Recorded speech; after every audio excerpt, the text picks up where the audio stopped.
Stetson Hatters. And first off, Coach, congrats on the win.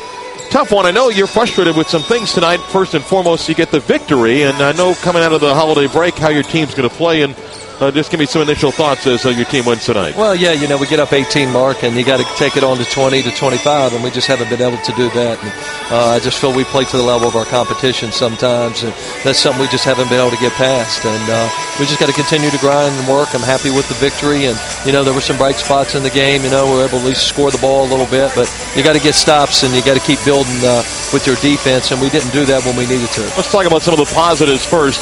You didn't get much the last game out of Isaiah Sykes. He wasn't himself, and I know you wanted to see a different player tonight. He was the Isaiah that you want. What did you like about his, not just stat line, Donnie, but his demeanor tonight, the way he approached the game? Well, I loved it, and as I told him when I walked in there, so I'm just proud of your energy, your effort, your body language, how you cheered other people on, not alone your points and how you affected the game, but when you have that kind of focus and that kind of drive, you impact the game in a great way. He's a contagious player in the sense that when they see his energy, they respond, and I thought he showed a lot of that tonight that brought the extra step from some other guys at moments. No, there's no question. I agree with that. He did a good job there tonight, and defensively he disrupted, offensively he disrupted. He affected the game in a lot of ways, and I thought it is contagious. Tomorrow we get A.J. Ramsa back and another energy guy that can help us. 26 out of Marcus tonight. Shot selection, he was 8 for 13.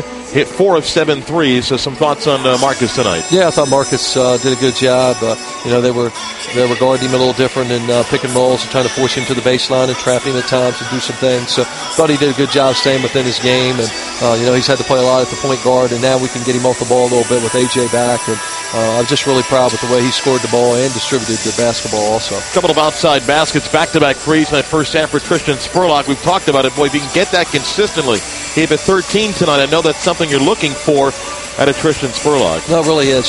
Tristan could be a starter very easily. And I told him, I like, hey, bringing you off the bench gives us some scoring that we need when we make that next rotation. And he's did a good job tonight. He even passed up some open shots and took tough shots at the end of the shot clock. We want him to catch and shoot them when he gets them on the first look. Couple of minutes, but I thought some good quality minutes out of Casey Wilson. I know he's worked hard. He had a couple of good moves offensively, and I know you want to get him more involved because he can give you a lot of things as well. No, he really can, and he's had a great week of practice, and I wish I could have gave him more minutes. He probably deserved it, and hopefully we can continue to get him in there because he's tough. He's got great energy, and he's a very skilled player. Let's talk about some of the things he didn't like. Defensively, where were the breakdowns tonight overall for your team defensively? Well, I just thought we were too casual, too cool, especially underneath in the paint. Let the ball get in too easily. One-on-one, we're playing it there, and I thought we didn't work hard to get there. And, I thought rebounding-wise, we wasn't blocking guys out. We were taking it for granted, going and just trying to out-jump people. And you got to bring rebounds down with a passion. Our guys wasn't going up and ripping balls down, especially when you're trying to close the game out. We must have had 3 possessions on one of those where we had the ball, we let it get knocked out of our hands. Second half, again, you built an 18-point lead. What's the difference of going to 24 that saw it get back to 10? Well, the difference was we wasn't getting stops, and they hit a couple threes, which always changes it. They had a couple and ones. We were pressing, and they were putting their guards back, and they went small. So I had to make the adjustment and go with Jeff and go a little bit smaller and put Tristan at the 4. So, but we gave up some baskets out of transition or out of the press. I wanted to press more tonight, wanted to speed the game up. I just feel we can't just stand around, let teams come down and just run offense. So we tried to be a little more disruptive, which I think sped the game up. Free throws again. I know a sore spot missed 11 tonight. Well, we did. We got to get that focus back. We've had a few days off, and guys got to get that game focused. Free throws is just focused down the stretch. Jeff missed 3 of them. Isaiah missed 1 of 2. So we have 4 or 5 right there that we missed an important part of the game. All right, let's talk about looking ahead. You got a quick turnaround tomorrow, so maybe not the typical film session practice, but you get somebody back, A.J. Ramsa. Give me some thoughts on getting him back. Are you going to throw him in the mix quickly tomorrow? What's the game plan with A.J.? Yeah, that's the plan. He's already had his penalty, being out those 12 games, and he's worked hard in practice. He's had a great attitude. He's a big part of our basketball team, and we got to get him right back in there and get him back at the point and get him started. So we look to start him tomorrow. What's the quick challenge of that quick turnaround? Well, the challenge is obviously quick preparation. We've been there before. We did that this summer. We did it in the Bahamas. So it's going to be a quick 24-hour turnaround here to play one of these teams. And we won't know who that is here for another 2 hours or so. So we got to make sure we're taking care of our game plan, what our plan is first, Mark, and then obviously make the adjustments and how we'll guard and attack how they guard. Okay, Coach, congrats on the night. Thanks, Mark. UCF wins it by a score of 80-70 over the Stetson Hatters, and the Knights go to 9-3 in the season, while Stetson drops to 4-7. Marcus Jordan's going to sit down and join us in a second, but Marcus, as he always does, so kind to the UCF fans, whether it's autographs or pictures. And as we look, Marcus taking a few photos right now with some fans before he sits down and joins us in a second. 26 for Marcus in the basketball game tonight, and he'll sit down and chat with us for a little bit. The man that always has time for a picture or two. A little bit frustrating tonight, wasn't it? You got to win, but it took 40 minutes tonight.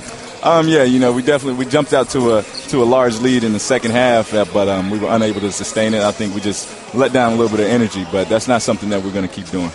Let's talk, if we can, about you tonight. 8 of 13 and 4 of 7. Your shot selection and knocking down threes. It looks like you're a lot more comfortable shooting threes. Yeah, I think this is really the first game that I've actually shot the ball pretty well. And I don't know. I think it was just, getting more comfortable, conference players around the corner, and just kind of focusing in and working on my game a little extra. It seems as if, I think one of the adjustments, and tell me if I'm right, you have easily at times been frustrated when you're not getting calls early in games. And it looks as if now you've accepted that you still have to fight through that and not let that bother you as much. Or maybe 2 years ago and last year it did. It seems like you're now understanding, I got to keep playing. Right. I think, it kind of feels like every game we play, we're the underdogs, and it's kind of 8-on-5. But I think we keep telling the guys, not to rely on calls. We're not going to get any calls. So I just got to kind of adjust my game, and if they are calling, kind of get to the free throw line to develop a rhythm, or if not, step up and knock down jump shots. What happened defensively tonight where you guys did not play typical UCF defense? I don't know. There's really no answer. I think it's just energy. I think we got complacent, when we got to 18 and thought it was going to be easy, thought they were going to die down. But give Stetson credit, they played all 40 minutes.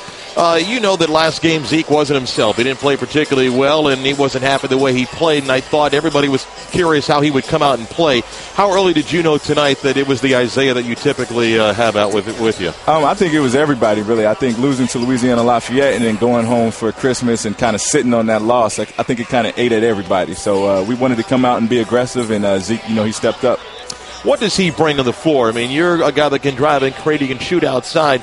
He can do a lot of things inside and do a lot of dirty work. What does he bring you guys on the floor, and how does he help you? Oh, he definitely brings a lot of toughness and grit to the game. I think him and everybody from Chicago and him being from Detroit, I think it's just a kind of a different atmosphere for basketball, and I think he's just developed a tough and gritty skin. And, it's great for me because if I'm not knocking down shots or if people are soloing me and kind of doubling me off pick and rolls, he can definitely get into the paint and create for everybody. How much can it help if Christian can give you what he gave you tonight consistently? It's one thing to get 13. You can't follow it up with 0 or 2. Right. How important is it if he can keep giving you 10, 13 points a game? Oh, no, it's really important. And I think, for Tristan, when he sat out last year, he's kind of starting to really feel his groove now. And he's playing, within himself and not trying to force anything. And I think, if he does that consistently, we're going to win a lot of games. What's the most challenging thing about these back-to-backs? You did it in the Bahamas. You've done it before in tournament play. But what's the biggest challenge about coming back in 22 hours? I think it's just resting. You got to ice 20 minutes on, 20 minutes off, and, get your body right. And, it's kind of keeping the same attitude. You're definitely going to be bumps and bruises, but it's a new game tomorrow. It's a whole nother 40 minutes, so you got to definitely keep that intensity. Is your biggest challenge tomorrow playing an opponent that you won't know for a couple of hours or controlling number 3 when he hits the floor tomorrow for the first time this season? I'm not sure, really. I think AJ's definitely going to be a little riled up, but whoever we end up playing tomorrow is definitely going to be a good game. Again, folks haven't seen him, and it's one thing to practice, Marcus, but the concern is he in game-ready shape. You've been in practice every day. How has AJ played? Oh, AJ's great. We practice at a game tempo, so it's a lot of going up and down, and he's definitely in shape. And even during games that he doesn't play, he gets to work out, and he also puts in time extra off the gym. So he's definitely in shape. So it's going to be a good sight to see tomorrow for AJ playing. With his injuries last year and then the start of the season, clearly you've played so many minutes at the point, but how much of a welcome is it for you? You're averaging 37 minutes a game, which I know you don't mind, but that can add up as the year goes along. So there's a lot of things that you're going to be glad that he's out there. Gets you off the ball a little bit. I know you're comfortable at 2 as well, so there's a lot of upside with him coming back now, isn't it? Yeah, it's definitely a lot of upside. I think what we talked about earlier is last year, early in the season, we were kind of winning games by a large margin, and it got us to rest a couple of guys early. And this year it hasn't really been that way, and a lot of guys have had to play a lot of minutes. So with AJ coming back, it's another body to get in there and bang, and definitely for everybody to get a couple minutes of resting and play off the ball. Birthday was Christmas Eve. I think you celebrated the night before in Chicago. Was it a good party? It was fun. It was very fun. I must tell you from a distance, on Twitter, I did get a little bit of kick of all this sneaker craze and stuff.